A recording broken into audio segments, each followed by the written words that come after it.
Gimana nih simak terjang sebulan setengah ini dari Menteri Keuangan Purbaya? Gimana ya? Saya sebetulnya pengen sedikit menanggapi apa yang ya, tentu. Ya. Apa yang dipaparkan tadi oleh Mas Fitra tadi ya, saya sangat setuju ya. Ada inklusivitas ya, ada pendidikan dan segala macam. Menurut saya fine ya, on the textbook, not on the in the reality. Kenapa? Saya kasih contoh. Kita sering kali berdebat mengenai bahwa the driver of economic growth is manpower, fine, right? Maka pendidikan harus kita genjot, fine. Tapi jangan lupa dalam sejarah, pendidikan tidak akan jalan tanpa didahului oleh industrialisasi. Ya, sejak revolusi industri, sejak perang dunia kedua, bangkitnya Korea, bangkitnya Jepang, selalu industrialisasi memicu orang untuk mau sekolah karena ada harapan. Jadi walaupun dengan sistem pendidikan apapun yang kita rubah, mau sekolah rakyat, mau sekolah setengah rakyat, setengah monyet, ya, saya rasa nggak akan jalan ya, tanpa adanya trigger, yaitu yang namanya harapan. Harapan itu adalah industrialisasi. Dan yang kedua, tadi sempat juga Mas Fitra menyebut Daron Acemekri ya, dan saya memang senang sekali ya. Saya sebetulnya problem ekonomi kita ini yang belum disentuh adalah satu, bos ya. Pertama, pada saat Jokowi, kita lihat bagaimana Jokowi jor-joran membangun infrastruktur ya, sampai ada satu yang namanya kelebihan ya, oversupply oversupply sebutnya Bandara Kertajati ya. Sekarang saya rasa jadi tempat ngomongin kambing ya.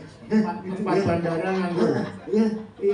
Tempat piknik ya gitu ya. Nah, satu hal yang dilupakan oleh para pembuat kebijakan adalah the problem is not in infrastructure, more at the superstructure.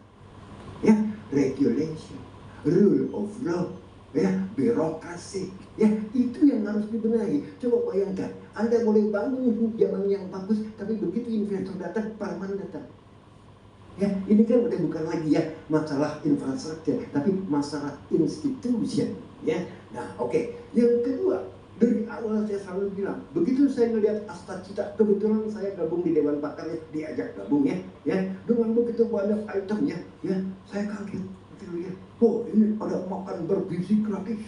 Berapa waktu itu 425 triliun. Yang pertama saya tanya, ya, fulus mana dari mana? Itu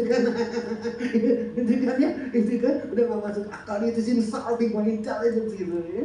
Nah, yang kedua, ini problemnya emang di gizi. Saya lihat banyak loh anak-anak sekolah yang bilang kekar ya, nggak kekurangan gizi ya, SMK 6 dikali 9 nggak tahu, bos. Is that about gizi? I don't think so. Ya, nah inilah membangun yang namanya SDM kayak gini. Ya, nah selebihnya lagi dari awal saya bilang 3 problem yang solvable and not beyond reach. 1, benahi BUMN. Outputnya gede bos ya, 34% kalau nggak salah ya. Dengan 1000 baru 2 hari yang lalu saya kebetulan diajak langsung dengan Pak Doni Paskarya ya. Kalau nggak salah BUMN dengan anak cucunya itu ada 1100 jutaan bos. Ya, dia bilang pala saya pusing Bang Ferry. Ini gila, ini tugas berat. 1. Yang kedua, bos, di mana-mana kalau lihat Cina, ya, kalau lihat Vietnam, ya, itu semua based on FDI, bos. Rangsanglah masuk FDI. We have no saving, right?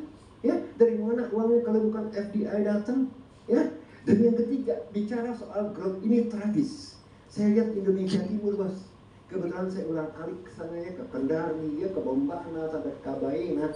Itu dengan hilirisasi nikel yang terjadi pertumbuhan tinggi, tapi dalam ekonomi disebut immiserizing growth. Ya, pertumbuhan yang memiskinkan rakyat setempat. Ya, kenapa? Lingkungannya hancur, nelayan tidak bisa mau laut. Ya, itu menguntungkan siapa? Elit politik, bos. Ya, this is an institutional problem as well, kalau menurut saya ya. Nah, sekarang saya pengen menanggapi apa tadi pertanyaannya Bang Luka soal Purbaya, gitu ya. Saya tuh dari awal pengen bertanya aja, sebetulnya ini orang paham ekonomi Bang Kasih? Menurut saya enggak. Begitu loh ya. Karena backgroundnya orang teknik ya. Bukan. Saya nggak peduli. Nggak semuanya orang backgroundnya teknik ya. Lantas dia nggak paham ekonomi ya. Mak saya juga nggak sekolah teknik. Rupanya dia paham juga kalau suku bunga dolar dinaikin, orang lari ke dolar lah. Ya, ini kan against the law, the economic law, ya. Dan itu yang cerita dulu presidennya Bank Mandiri bahwa dia menuruti permintaan pemerintah menaikkan bunga deposito on dolar. Nah, dalam hati saya terbalik, Cing. Tapi saya pahamin begini, mungkin what he has in mind yang ada di kepalanya adalah supaya tidak terjadi capital flight. Maka ya bunga dolar yang ada di Mandiri, BNI, di BRI itu harus dinaikin. Loh, begitu you are converting rupiah ke dolar itu udah capital flight. You exit from rupiah ke dolar itu udah capital, karena exchange ini kan naik. Dan kita tidak menganut capital control. Ya kan ya, kita free flow of capital, rezim devisa bebas. Tapi karena memang mindsetnya primitif ya Mas ya, dia pikir yang namanya capital flight itu dipindahin ya dari Jakarta ke Singapura, nggak usah gitu loh ya. Dan yang kedua ya, yang dia bilang katakanlah oke, lihat aja 3 bulan lagi ekonomi kita growth-nya akan 6%. Saya tidak percaya sebetulnya Q2 atau 5,12% bos. Unless you check and recheck ya, antara ekspor, data ekspor kita ke Amerika kalau memang front loading dengan data import dari Amerika yang memang berasal dari Indonesia. Ini kasus di Cina loh. Ya, jadi kalau itu data keluar dari BPS, I do not buy it. Kenapa? 3 bulan berturut-turut sebelum munculnya rilis 5,12%, PMI kita drop ya, dip di bawah 50. Yang kedua, penerimaan dari PPN itu hampir 20% di semester pertama dropnya. Yang ketiga, kita lihat lebaran bos tahun ini itu drop 24% loh pemudik. Ya, jadi bagaimana you come with numbers 5,12%.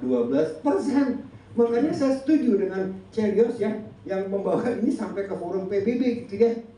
Ya, saya nggak tahu ya apa dampaknya gitu ya. Tapi poinnya kembali lagi ya, dari awalnya rezim ini berkuasa, economic mindsetnya udah salah, yaitu ultra populis. Ya, dan saya melihat ke depan, ya, the outlook is quite grim, ya. Saya malah bilang ini jangan-jangan Q3 ya tahun depan zero growth, and you should be cautious of that. Kenapa? Zero growth di Indonesia bos, ini Konoha bisa jadi Nepal. Ya.